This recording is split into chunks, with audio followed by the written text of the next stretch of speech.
예수님은 교회를 가리켜서 내 집은 만민이 기도하는 집이라 말씀하셨지요. 또 사도 바울은 디모데전서에서 하나님의 집은 은혜와 진리의 기둥의 터다, 은혜와 진리의 터전이다, 그렇게 말씀을 하셨습니다. 오늘 우리가 교회당 리모델링 또 확장 감사 예배를 같이 드리는데요, 모쪼록 우리 교회가, 은혜의 교회가 정말로 기도가 충만한 그런 교회가 되기를 바랍니다. 이곳에서 하나님께 기도하고 또 하나님께 우리가 기도할 때에 하나님이 이곳에서 우리의 기도를 들으시고 하늘의 복과 땅의 복을 하나님이 우리 모두에게 주시기를 바랍니다.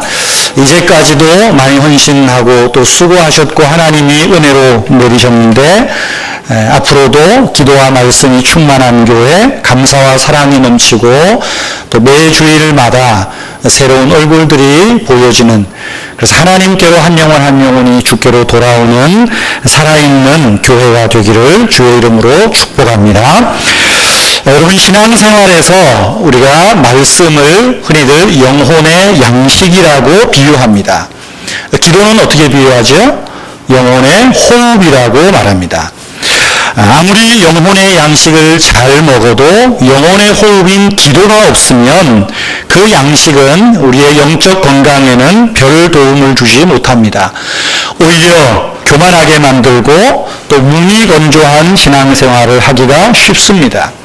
믿음 생활에서 기도는 우리 영혼의 이산화탄소를 내뿜고 맑은 산소를, 맑은 공기를 호흡하는 바로 그런 영혼의 호흡이라는 것이죠.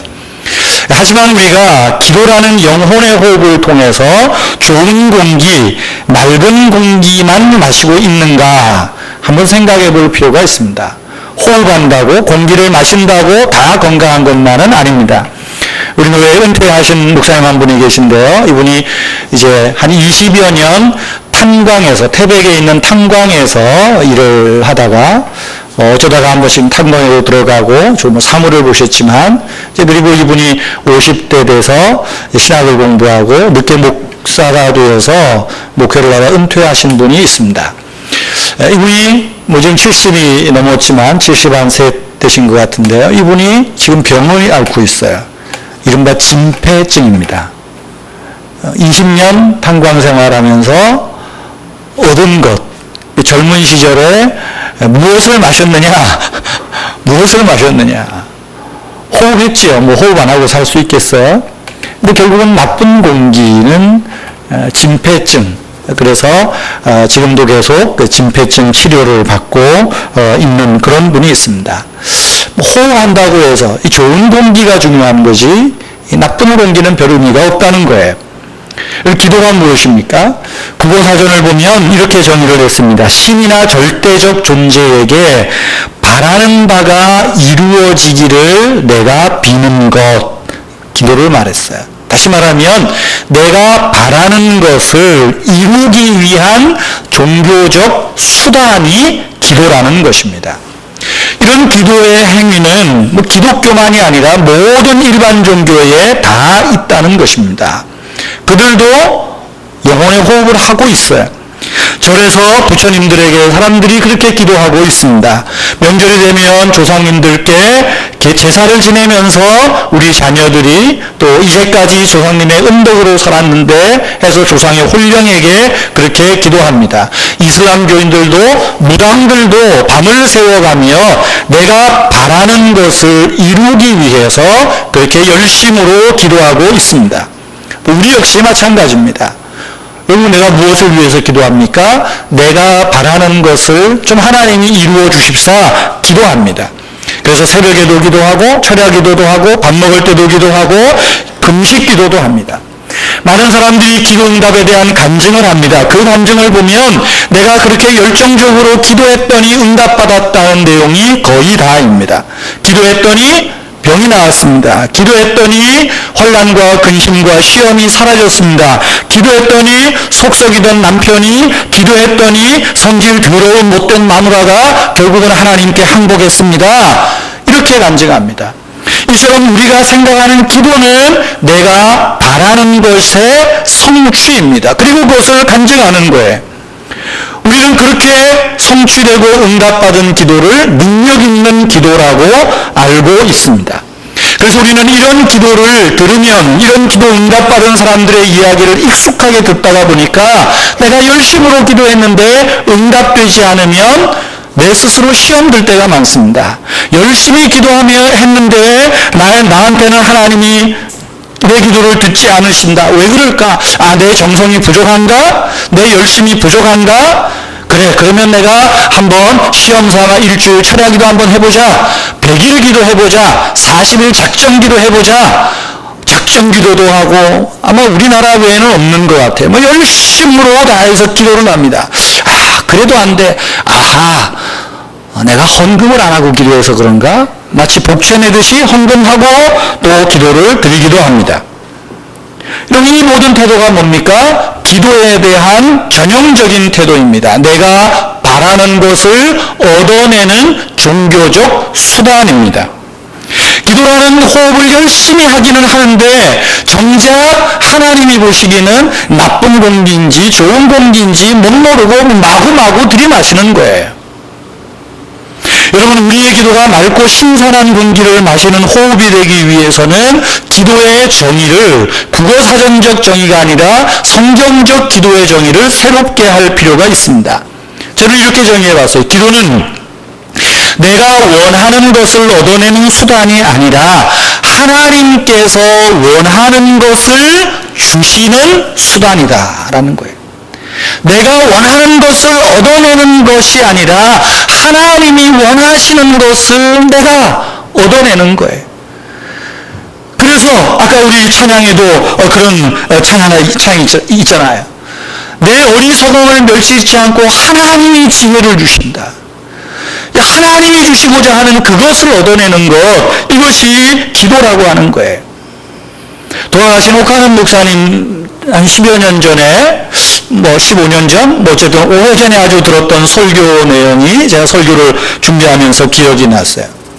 기억을 떠올려서 여러분에게 소개하면 이런 거예요. 사랑의 교회가 한참 성장하고 있을 때 고등부도 많이 성장해요. 전 고등학생이 이제 부모님은 예수를 안 믿는데 이 학생만 교회를 나온 거예요. 열심히 신앙생활을 합니다. 어들이 이 친구가 자기 부모님을 전도해서 부모님이 예수를 믿고 세례도 받게 됐습니다. 이 학생이 교회 생활만 열심히 한 게 아닙니다. 학교에서 아주 모범생이었고 전교에서 5등, 우리나라는 성적 좋으면 다 우수생이니까 전교에서 5등 안에 들 정도로 아주 성실한 그런 아이였습니다. 근데 이 아이가 고3 때 얼마나 입시 스트레스가 있겠어요. 고3 때 머리가 아프다 그래서 병원에 가서 MRI를 찍고 했는데 뇌 종양이 발견된 겁니다. 이 19살의 이 아이가 얼마나 빨리, 그죠? 건강할수록 빨리 퍼진다고 그러잖아요. 급속도로. 그래서 병원에서는 6개월 견디기 어렵다고 그런 판정을 받았어요. 여러분, 교회가 어땠을까요? 이 부모님이 어땠을까요? 교회도 부모님도 열심히 기도했습니다. 고등부 학생들이 모이면 기도하고 중보기도 팀에서 모이면 기도하고 어떻게 기도했을까요? 이 아이가 병 낫기를 위해서 기도했죠. 병원에서는 사망 선고를 내려도 하나님께는 눈치 못함이 없으니 하나님 이 아이를 낫게 해주십시오. 표적과 기사를 보여주십시오. 열심을 다해서 기도했답니다. 옥하는 목사님도 자기 제자반도 아니지만은 워낙 상황이 그렇고 또 초신자이기 때문에 특별히 신방도 가고 몇 차례 신방도 가고 예배도 드리고 기도도 열심을 다했다 그래요. 그런데 이 아이가 6개월을 채 버티지 못하고 하나님의 부름을 받고 세상을 뜨게 되었습니다. 근데 이야기는 그때부터예요. 이 아이의 장례가 다 끝나고 부모님들이 그 교회, 사랑의 교회, 교회에서 나오는 이렇게 그 월보 있어요. 우리라는 월보에 쓴 글을 이제 설교 시간에 소개하는데 기억이 나요. 내용이 이런 거예요.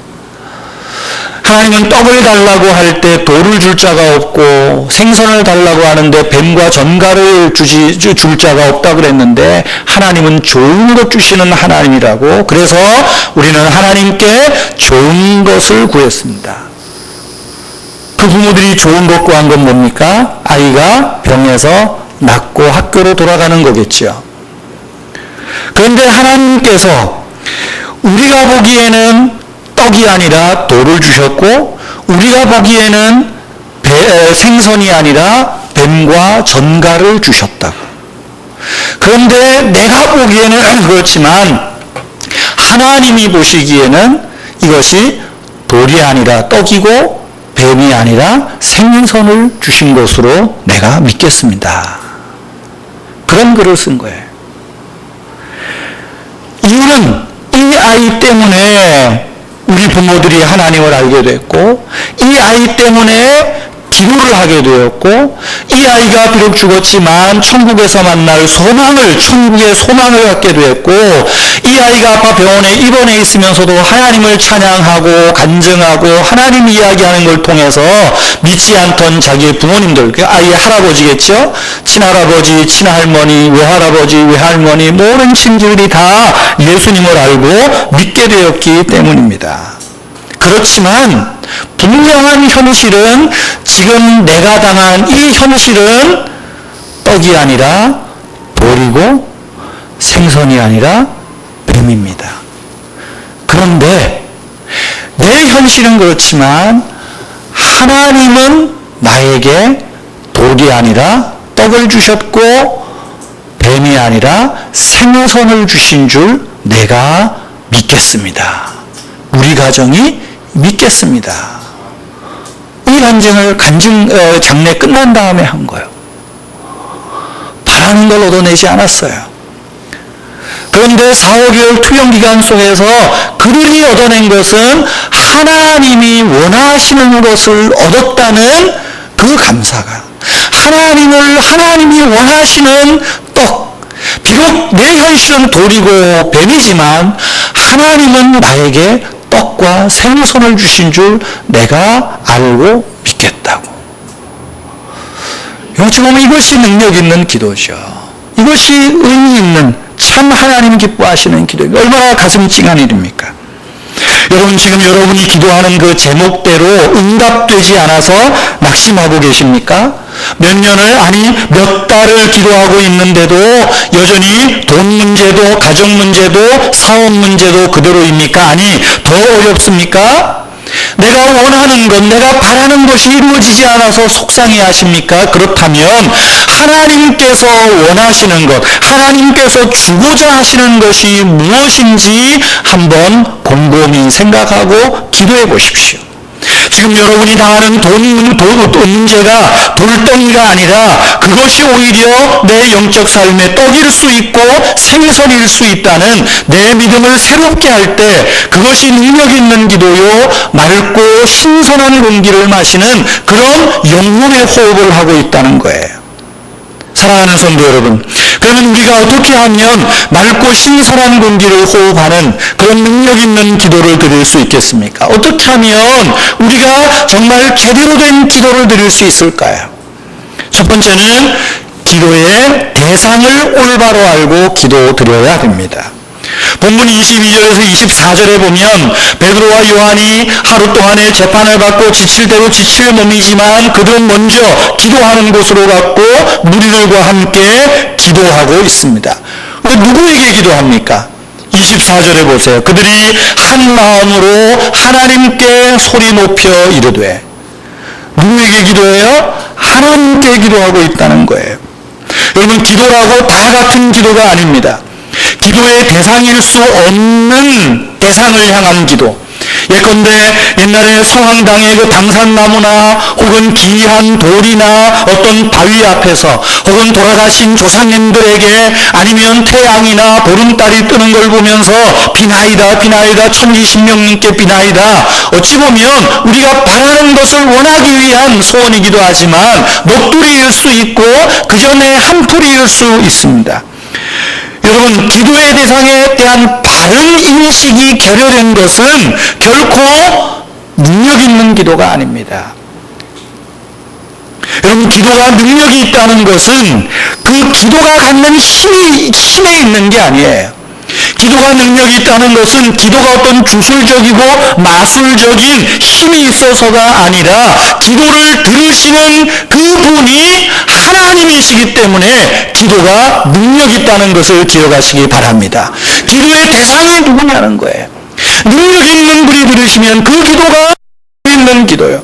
그래서 오늘 본문 보세요. 그들이 한 마음으로 하나님께 부르짖었다. 사도들과 초대교인들은 기도의 대상을 분명히 아는 거예요. 그 대상이 누구입니까? 하나님이에요. 그 하나님에 대해서 오늘 본문은 어떻게 고백하나요? 첫째는 하나님을 향하여 대주제여라고 부르고 있습니다. 대주제여. 대주제여라고 하는 말은 이 헬라어로 번역된 원문을 보면 소유자라는 의미가 있습니다. 소유자, 절대 통치자라는 의미가 있어요. 지금 이들이 보세요. 지금 재판장 앞에서, 통치자 앞에서 재판받고 나왔어요. 그리고 하는 기도의 첫 마디가 뭐예요? 그들은 우리의 통치자가 아니라 하나님이 나의 통치자시라는 거예요. 왜 그렇습니까? 그 하나님이 천지 만물을 지으신 창조주이시기 때문입니다. 그래서 오늘 본문 24절에 보면 하나님께 소리를 질러 소리 높여 이르되 대주제여. 그리고 이어서 뭐라고 말합니까? 천지와 바다와 그 가운데 만물을 지으신 분이라 고백하지 않습니까? 이 얼마나 놀라운 고백이고 선포입니까? 인간이 하나님을 창조주로 기억하는 것은 자신을 하나님의 피조물로 자각하는 거예요. 여러분, 우리가 기도의 대상이 누구인가? 피조물이 우리의 기도의 대상이 될 수 없어요. 우리를 지으신 그 창조자 하나님이 나를 소유하시고 나를 다스리시고 통치하시는 그 하나님이 내 기도를 들으시는 하나님이라 거기에 대주제요. 여러분, 그 기도가 능력 있는 기도라는 거예요. 하나님을 창조주요 나를 피조물로 자각하는 것은 나에게 하나님의 선하신 목적이 있음을 내가 믿는 것입니다. 지금 당하고 있는 시험도 고난도 내게 목적이 있고 의미가 있다고 고백하는 거예요. 여러분, 세상의 모든 물건이 있다는 것은 여러분 다 물건에 목적이 있는 것 아닙니까? 물건을 만드는 사람이 그저 돈 많이 벌기 위해서 만들지만은 않습니다. 목적이 없는 건 누가 하겠어요? 물건을 만들 때는 그 물건에 쓰임이 있고 목적이 있어요. 그래서 만들어서 팔고 수입을 얻고 하는 겁니다. 우리 소영은 장로님이 부산에서 자아 공장을 만듭니다. 요즘 많이 속도 상하시죠? 이 자가 이제 사양산업이라 그래가지고 요즘 이렇게 열도 많이 받으시지만 이건 30cm 자를 만듭니다. 자를 만드는 목적이 뭐예요? 아이가 말 안 들으면 너 손바닥 내. 어릴 때 초등학교 때 막 선생님이 자로 또 넓은 데로 때리면 덜 아픈데 꼭 또 세워서 때리죠. 얼마나 아픕니까? 자의 목적입니까? 아닙니다. 자의 목적은 뭐죠? 치수를 정확하게 재는 겁니다. 우리는 1mm 대수롭지 않게 생각하지만 우리 공사할 때 보니까 목수들에게 1mm는 대단한 거예요. 이 계단도 높이를 잘 보시면 분명히 똑같이 내가 10cm씩 하라고 했는데 좀 달라요. 제일 밑에 계단이 좀 더 높아요. 왜 그런 줄 아세요? 바닥이 저쪽이 이쪽보다 조금 높아요. 그러니까 이걸 맞추려니 그러려는 거예요. 자의 목적은 치수를 정확하게 재는 겁니다. 예? 그걸 위해서 자가 있는 거지. 예? 물론 돈도 많이 벌면 좋지만 그게 있는 거예요. 여러분, 하나님이 우리의 창조주고 내가 피조물이다. 나를 향한 하나님의 선하신 목적이 있음을 기억하시기 바랍니다. 하나님이 나를 만드셨어요.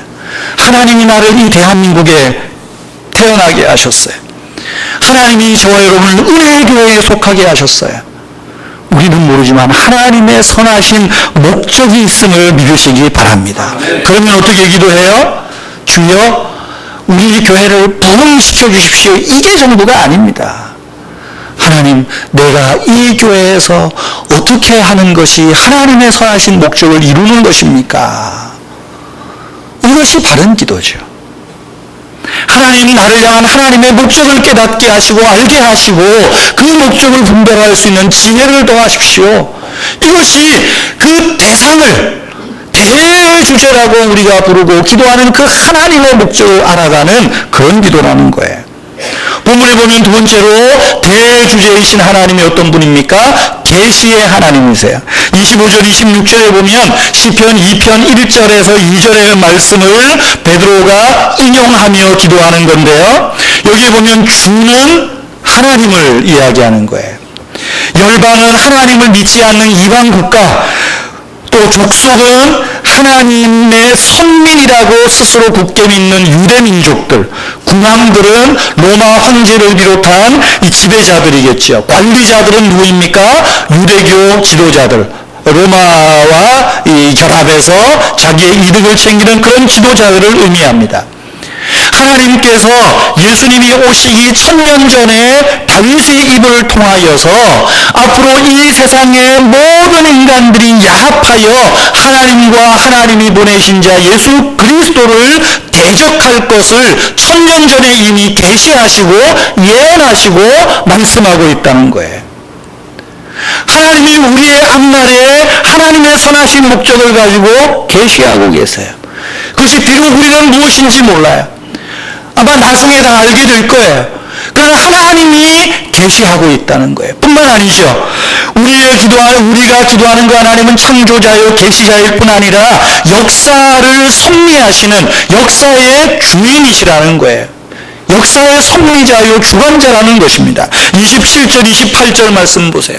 다윗의 입을 통하여 그리스도께서 받으실 고난의 계시가 어떻게 이루어져요? 갈릴리에 분봉한 헤롯을 통해서 유다 총독으로 파견된 본디오 빌라도와 그리고 세상 사람들이 합세하여 예수를 죽이기 위해서 때가 되어 예루살렘에 온 거예요. 때가 되었어요. 때가 되어서. 하나님이 1000년 전에 다윗의 입을 통하여 계시하신 것이 1000년 후에 때가 되어서 열방들이, 국가들이, 관리들이 모여서 예수를 죽이라, 예수를 죽이라, 예수를 죽이라 지금 이 난리치고 있는 거예요. 헤롯이나 본디오 빌라도가 자기 욕망에 따라 자기의 이해득실에 따라 예수님을 십자가에 못 박아 죽였지만 하나님의 거대한 역사의 수레바퀴 속에서는 그 일조차도 하나님의 계시가 이루어지는 하나님의 섭리라는 거예요. 무엇입니까? 하나님이 역사를 지배하시고 역사를 주관하시고 다스리신다는 거예요. 하나님은 예정만 하시는 것이 아니라 섭리로 이 세상의 역사의 수레바퀴를 운영하고 있다는 거예요. 사랑하는 성도 여러분, 우리는 아무에게나 기도하지 않습니다. 오늘도 만물을 새롭게 하시는 창조자요, 인간의 삶과 역사 속에서 당신 자신을 계시하시는 계시의 하나님, 당신의 뜻을 이루기 위해 섭리하시는 역사의 주인이신 하나님께 우리가 기도하고 있다는 것을 꼭 기억하시기를 바랍니다. 창조주요 계시자요 섭리자이신 하나님이 내 아버지잖아요. 그래서 예수님이 하늘에 계신 우리 아버지여 이렇게 기도하라고 말하잖아요. 그 아버지께서 나를 향하여 선하신 목적이 있다는 거예요. 우리 교회를 향한 선하신 목적이 있다는 것입니다. 여러분의 가정을 향한 선하신 목적이 있다는 거예요. 하나님의 선하신 목적은 지금 비록 내 앞에 돌덩이처럼 보이는 그것조차도 하나님이 보시기에 떡이고 내가 보기에는 이 생이 뱀과 정갈과 같아도 그것이 하나님께서 보시기에는 우리에게 생선과 같은 좋은 목적, 좋은 의도가 있음을 여러분 기억하시기를 바랍니다. 우리의 기도를 들으시는 대주제, 그 하나님의 이름을 부르는 우리 모두가 되기를 바랍니다. 두 번째로 능력 있는 기도는 올바른 내용을 가지고 드려야 된다는 거예요. 주문이 아닙니다. 무엇을 기도하십니까? 올바른 내용이 있어요. 29절 30절 보십시다. 이제 기도의 내용이죠. 같이 읽습니다. 시작. 주여 이제도 그들의 위협함을 굽어보시옵고 또 종들로 하여금 담대히 하나님의 말씀을 전하게 하여 주시오며 손을 내밀어 병을 낫게 하시옵고 표적과 기사가 거룩한 종 예수의 이름으로 이루어지게 하옵소서 하더라. 사도행전을 보면 전도와 핍박 같이 등장합니다. 기도와 핍박 같이 등장합니다. 참 이상해요. 하나님의 일을 하면 시험도 없고 핍박도 없어야 되잖아요. 근데 사도행전은 하나님의 일을 하면 핍박이 따라오고 핍박 속에서 하나님의 일을 하면 핍박이 없어지는 것이 아니라 더 핍박이 오고 더 고난이 와요. 오늘 본문도 그런 내용이죠. 이 핍박이 같이 옵니다. 베드로가 하나님의 일 하잖아요. 말씀 전했잖아요. 예수의 이름으로 병든 자 고쳤잖아요. 근데 핍박이 와요. 그리고 그 핍박 가운데 기도하고 있습니다. 무엇을 기도합니까? 핍박이 없어지기를 기도하는 것이 아니라, 시험이 없어지기를 기도하는 것이 아니라 핍박 속에서, 시험 속에서도 기도하고 있다는 거예요. 이게 중요한 것입니다. 기도 내용은 요지는 세 가지죠. 그들의 위협을 굽어 살펴주십시오. 우리가 계속해서 하나님의 말씀을 전하게 해주십시오. 예수 그리스도의 이름으로 병이 낫고 기적과 표적이 일어나게 해주십시오. 이 기도입니다. 근데 이 기도의 내용을 가만히 보세요. 베드로와 요한이 안 하던 거 기도하는 게 아닙니다. 불과 하루 전에 이거 하다가 붙잡혔고 이것 때문에 재판받았어요. 오순절 성령 강림이 있고 무엇을 기도했나요? 예수의 이름을 담대히 전하게 하십시오. 성령이 오자 병 고치는 일이 일어났고 하나님 말씀을 전파해 왔어요. 이미 이 일이 일어나기 수개월 전부터 기도했고 하루 전에 일하다가 붙잡혔어요. 그런데 지금 기도의 내용이 뭐예요? 어제 한 그 일을 또 하게 해 주십시오. 우리가 그것 때문에 위협을 받았습니다. 근데 위협을 없애주실 것이 아니라 그 위협 속에서도 어제 한 그 일을 내가 계속할 수 있도록 주여 도와주십시오. 기도하는 거예요. 이게 무슨 의미입니까? 안 했던 것을 새롭게 하겠다는 것이 아닙니다.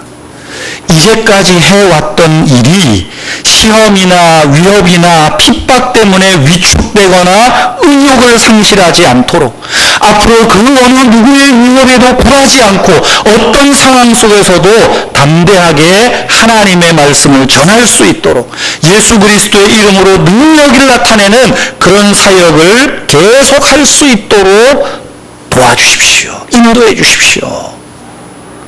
신앙 고백과 같은 그런 기도입니다.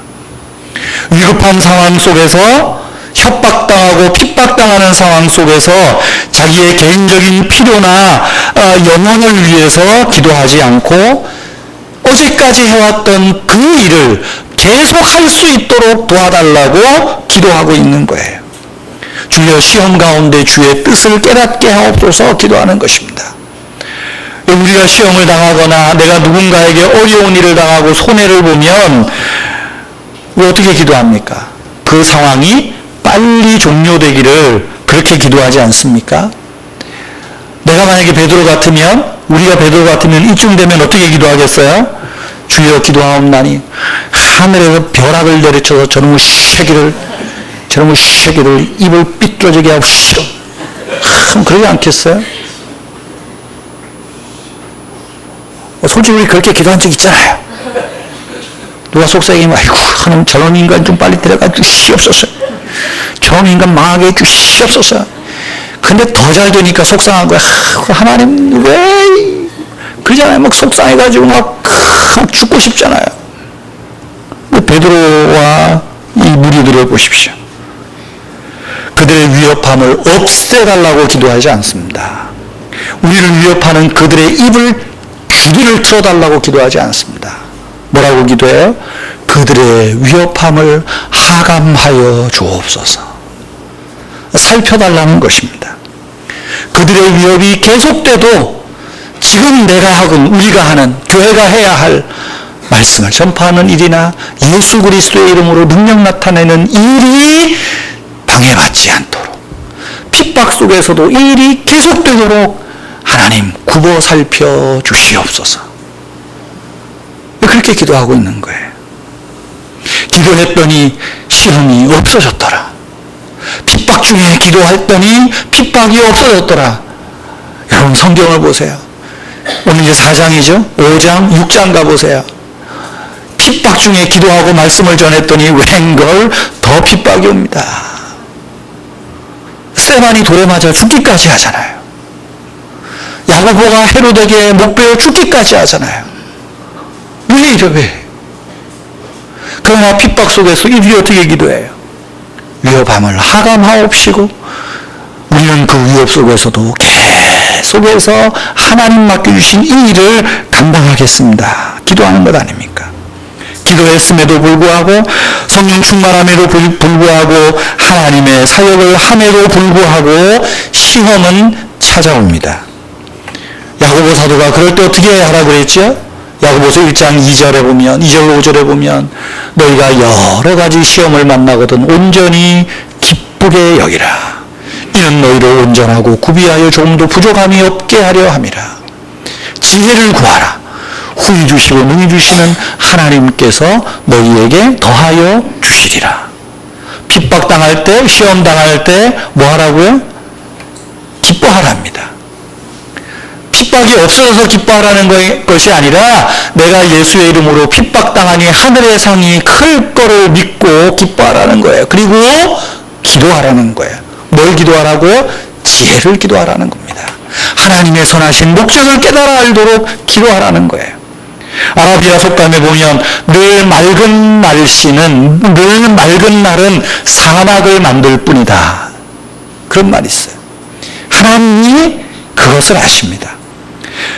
여러분 시험 당할 때 왜 기도하라고요? 우리가 당하는 시험과 핍박이 세상의 팔자소관으로 믿지 말라는 거예요. 내가 시험 당하는 건 재수가 없어서 시험 당한다는 것이 아니라 이 속에서 나를 온전하고 구비하여 조금도 부족함이 없게 하시는 하나님의 지혜를 깨닫기까지 기도하라는 것입니다. 성도 여러분, 시험 중에 있습니까? 낙심되는 일 중에 있습니까? 왜 하나님은 내게 이 문제를 해결해 주시지 않느냐고요? 혹시 하나님 앞에 여러분이 해결해야 될 것은 없나요? 하나님이 원하시는 건 그것 아닐까요? 그래서 지혜를 구하라는 것입니다. 세 번째로 맑고 신선한 공기를 호흡하는 기도는 어떤 기도입니까? 순종이 따라오는 기도입니다. 아무리 기도의 대상을 바르게 하고 기도의 내용이 청산유수와 같이 좋은 기도를 해도 그 기도에 순종이 없으면 그 기도는 능력이 없습니다. 31절 보세요. 빌기를 다함에 모인 곳이 진동하더니 무리가 성령이 충만하여 하나님의 말씀을 담대히 전하더라. 모인 곳에 어떤 진동이 있었을까요? 진동이라는 말은 바다의 큰 파도를 의미하는 거죠. 감동 그렇게도 표현할 수 있어요. 학자들은 아마 물리적으로 이 기도를 드린 후에 어떤 지진 현상이 있었을 것이다. 그렇게 이야기를 합니다. 저도 그 말에는 동의합니다. 그렇다고 우리가 또 막 이렇게 기도하면 이 건물이 흔들릴 만큼 진동하면 좋겠는데, 그러면 확실히 하나님이 내 기도를 들으시는 줄 알겠는데, 모르겠어요. 그렇게 응답이 되실지. 어쨌든 우리가 동의하는 게 하나 있어요. 우리가 어떤 부분에 하나님께 간절히 기도하고 뭔가 기도한 후에 하나님의 어떤 그 마음이 내가 느껴진다고 생각하면 내 마음 안에 뭔가 모르던 감동이 있잖아요. 뭔가 모를 막 울렁거림도 있고 말이죠. 그거죠. 지금 이들이 기도할 때 하나님께로부터 나오는 어떤 은혜의 파도, 진리의 파도, 생명의 파도, 담대함의 파도, 뭔가 이런 것이 그들이 앉은 집뿐만 아니라 그들의 심령을 진동시켰을 거예요. 저와 여러분이 하나님 앞에 기도할 때 하나님께로부터 이런 감동의 진동이 있기를 주의 이름으로 축복합니다. 하나님 앞에 의탁하는 기도를 드릴 때 하나님이 우리의 심령을 흔드는 이런 응답이 있으면 얼마나 좋겠어요. 그런데 그 후에 뭐라고 말합니까? 우리가 성령이 충만하여 하나님의 말씀을 담대히 전하더라. 여러분 잊지 마십시오. 위대한 사도들이 기도했다고 그들을 둘러싸고 있었던 위협이, 핍박이, 가난이 사라진 것이 아닙니다. 그들이 기도했음에도 불구하고 여전히 그들은 가난했고, 기도했음에도 불구하고 여전히 위협했고, 아니 위협했던 대적들이 이제는 눈에 불을 켜고 베드로와 요한이 예수의 이름을 말하나 안 말하나 감시하고 있었어요. 스파이를 붙여놓고 있었어요. 더 위협이 커졌다는 이야기죠. 그럼에도 불구하고 그들이 어떻게 했다고 합니까? 하나님의 말씀을 담대히 전하니라. 그들이 지금 기도한 내용을 실천에 옮기고 있는 거예요. 오늘날 우리의 문제가 뭡니까? 기도를 하는데 내가 내 삶으로 옮기질 않는 거예요. 하나님께 기도를 하는데 내가 움직이지 않는 거예요. 복 달라고 기도하는데 놀기 좋아하고, 기도 열심히 할 수 있게 해달라고 하는데 뭐 기도하는 자리에는 나오지도 않고, 뭐 기도는 하는데 내가 안 움직여요. 순종이 없는 거예요. 오늘 본문 보세요. 핍박이 없어진 것이 아니라 그렇게 기도했고 핍박 속에도 담대히 하나님 말씀을 전했다. 그들의 기도로 끝나는 것이 아니라 기도에 순종하는 자리까지 나가고 있다는 것입니다. 여러분, 우리 기독교인들에게 가장 친숙한 기도문은 어떤 것이 있을까요? 주기도문이죠. 예수님이 우리에게 가르쳐주신 기도. 다 같이 한번 해볼까요? 시작. 하늘에 계신 우리 아버지여, 이름이 거룩히 여김을 받으시오며 나라의 마옵시며 뜻이 하늘에서 이룬 것 같이 땅에서도 이루어지이다. 오늘날 우리에게 일용할 양식을 주옵시고 우리가 우리에게 죄 지은 자를 사하여 준 것 같이 우리의 죄를 사하여 주옵시고 우리를 시험에 들게 하지 마옵시고 다만 악에서 구하옵소서. 대개 나라와 권세와 영광이 아버지께 영원히 일사옵나이다. 뭐 우린 잘합니다. 그냥 눈만 감으면 줄줄줄줄 나옵니다. 그런데 이 주기도문조차도 어떻게 기도하십니까? 내가 바라는 것을 얻기 위한 수단으로 이 기도를 사용하고 있지는 않나요? 아니, 수단을 넘어서 마치 남남이탑을 관세음보살처럼 그저 습관적인 주문처럼 이 예수님이 가르쳐주신 기도를 사용하고 있지는 않습니까? 최근 몇 년간 인터넷상에서 이 주기도문의 반성적 해석이 인터넷에 많이 알려졌습니다. 그것은 중남미 우루과이에 있는 한 성당의 한 교회당에 붙어있는 주기도문의 반성적 해석, 이런 내용의 글이 인터넷을 통해서 많은 사람들에게 알려졌습니다. 소개하면 이런 내용이에요. 우리가 지금 주기도문을 했는데 잘 기억하면서 들어보십시오. 하늘에 계신이라고 하지 마라. 너희는 세상 일에만 빠져 있으면서 말이야. 우리라고 하지 마라. 너희는 너 혼자만 생각하고 있잖아. 아버지라고 하지 마. 아버지의 아들과 딸로 살지도 않으면서 아버지의 이름이 거룩히 여김을 받으시오며 라고 하지 마라. 너희는 자기 이름만 빛내기 위해서 안간힘을 쓰잖니. 아버지의 나라가 임하옵시며 그렇게 하지 마. 너희는 물질 만능의 나라만 구하고 있잖아. 아버지의 뜻이 하늘에서 이룬 것 같이 땅에서도 이루어지이다 라고 하지 마라. 오직 자기의 뜻대로 되기만을 기도하면서 우리를 시험에 들게 하지 마옵시고 라고 하지 마라. 죄지을 기회만 찾아다니면서 다만 악에서 구하옵소서 하지 마라. 악을 보고도 양심을 위배하며 살고 있지 않니? 나라와 권세와 영광이 아버지께 영원히 있사옵나이다. 아멘. 하지 마라. 주의 기도를 진정 너희의 기도로 바꾸지도 않으면서 말이야. 많은 의미의 교훈을 주는 것 같아요. 무엇이 문제입니까? 기도한 대로 순종하지 않잖아요. 기도한 대로 살지 않지요. 오늘 베드로와 이 사람들을 보세요. 위협을 굽어 살펴주시고 그럼에도 불구하고 담대히 하나님의 말씀을 전하게 하시고 예수 이름으로 능력이 나타나게 하시고 31절에 뭐라 그래요? 위협이 없어진 것이 아니라 그 속에서도 기도한 대로 순종하는 삶으로 기도하고 있다는 것입니다. 사랑하는 성도 여러분, 기도는 하나님을 향한 우리 자신의 넋두리가 아닙니다. 자기 자신을 위한 자기 최면이나 자기 수양도 아닙니다. 내가 바라는 것을 얻어내는 요술방망이 수단도 아닙니다. 기도는 천지의 대주제이신 하나님 아버지와 만나는 시간입니다. 내가 원하는 것을 이루는 것에 머무는 것이 아니라 아버지의 원하는 것을 이루는 수단이 기도입니다. 기도는 내 삶 한가운데서 나와 함께 하시는 대주제이신 하나님을 재확인하고 그분의 계시의 음성에 역사 가운데 섭리하시고 주관하시는 역사의 주인이신 하나님의 음성에 귀 기울이는 시간입니다. 기도는 유한하기 짝이 없는 내 생각을 내려놓고 너희 생각보다 내 생각이 더 높고 땅보다 하늘이 높음 같이 하나님의 높은 생각에 우리를 전적으로 순종시켜 나가는 것이 청겐 호흡, 맑고 신선한 공기를 호흡하는 그런 기도라는 것입니다. 기도를 통해서 하나님의 말씀에 순종함으로 모든 것을 책임져 주시는 하나님의 은혜와 생명과 능력과 진리의 파도가 우리의 심령 안에서 일어나는 이 기도가 어떤 기도입니까? 하나님의 대상, 우리의 기도의 대상을 분명히 아십시오.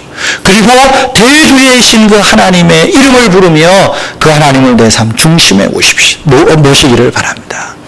그리고 그 하나님 앞에 올바른 내용의 기도를 합시다. 시험당하는 속에서도 기도를 포기치 않고 그 속에서도 하나님의 이름의 영광을 위하여 사는 이 거룩한 순종의 삶이 우리에게 있기를 바랍니다. 기도가 능력이 있는 것은 내 기도에 힘이 있어서가 아니라 대주제이신 하나님 아버지께서 응답하시기 때문입니다. 이 깊은 기도, 이 능력 있는 기도, 이 신선한 호흡, 여러분 함께 하지 않으시겠습니까? 이 기도를 통하여 주님을 만나는 은혜와 축복이 있기를 바랍니다.